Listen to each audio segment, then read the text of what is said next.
Chronic guilt is very tricky in OCD because in severe chronic OCD, the chronic guilt cycle is sort of locked up in this mechanism, which is just keeping chronic guilt simmering away like that cortisol soup in the background.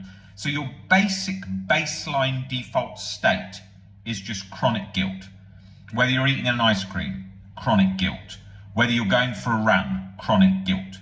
Whether you're being intimate with your partner, chronic guilt. Whether you're in a museum looking at some artwork, chronic guilt. And it becomes the sort of background framework, the background lens that you are looking out onto life. It's there. And that sucks away a lot of joy and happiness. Now, particularly when you've got like real event chronic guilt bombarding you, what's happening there specifically is you may think of your thing that you think, what if I did?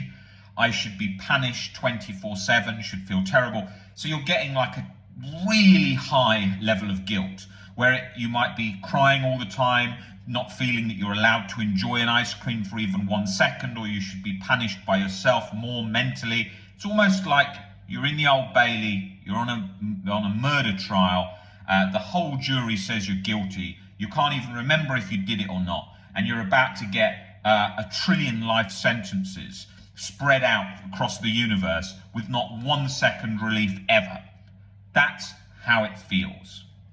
I used to feel like I was on death row 24/7 for years because of how it nicely weaves that chronic guilt cycle into your consciousness, into your reality, so that everything around you is convincing of it. When you look at someone else's relationship, you look at someone else's life situation, it's trying to nicely squeeze that vice more. That, yes, that's because you did that thing. Yes, you don't even deserve that. Look, even the way they're looking at you demonstrates that you should feel like this forever. You should feel mentally squashed forever. And that will not change until you start to develop self-compassion and particularly unconditional self-acceptance, that whatever it is that you think you have done or will do, it makes no difference to whether you accept yourself or not. You have compassion for yourself as a fallible human being. Now that takes time because society is very conditional. That person's a loser. That person is terrible. All this kind of things that society thinks nicely weaves that mental chronic guilt tapestry in the mind to keep you in that vice. This is hugely misunderstood by most people that work with OCD. They will cover this very lightly. Just leave it as a thought to sort of pass on through one ear and out the other like a cloud. That ain't gonna work. That is part of the journey, learning to bring along thoughts, images, feelings, urges. But you're gonna have to break down that cycle that's going on in your mind. You're gonna have to break down how that cycle is starting, that catastrophized thinking that's causing that looping-like nature in the mind that then just becomes the vice. OCD recovery is misunderstood by most. You learn this on the journey. Most people don't even talk about intrusive urges, feelings, and sensations. So people think it's just thoughts. They don't discuss the realness, how real it's going to make it feel like it's definitely not OCD and it's something else. That's what OCD is going to do. It's going to make it feel like the other thoughts and feelings were OCD, but not this one. This one specifically is the one that needs all your 24-hour attention, and you deserve to not even have a second's relaxation, that any relaxing chemicals in the mind should not even be present, that the person, you, should be in a constant mental trap of chronic guilt and suffering forever. That's the loop it's trying to get you into. And then also in that loop is the fear of fear and the fear of chronic guilt.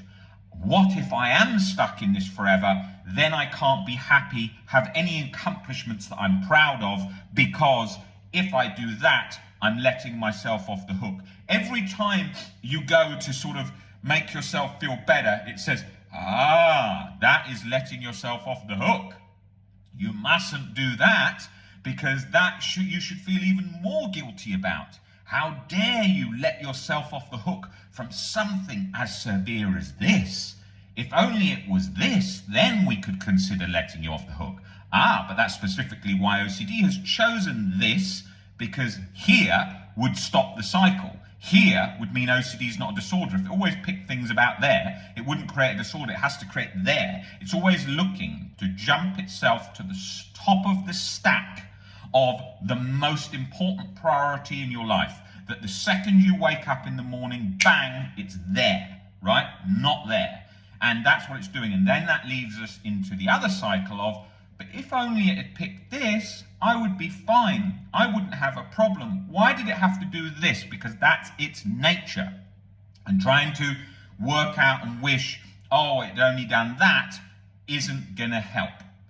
And you have got to be realistic. Your goal is to bring this down. That's the goal. This down, okay? But I can't, Rob. This fear is real. This fear is too strong. This fear can't come down. It can. Unconditional does exactly what it says on the tin. Unconditional. That means there are no conditions in life, in you, in others that make it there. Okay? Those are the conditions. You're placing it there, you're leaving it there, and you're staying. It must remain there at all times, and it cannot come down. That's you who's doing that. And that perspective is irrational, a catastrophized cycle, bringing it up. And the good news is you have the opportunity to bring it down. And these are really key components, because most people are completely unaware of how that cycle is operating and how we have the ability to bring that down. And I have worked in all the years I've been working with OCD with over 25,000 plus people in the webinars and one-to-one sessions, and particularly focusing on chronic guilt, real event, false memory, harm OCD, and looking at why people are stuck and teaching them how to bring that down.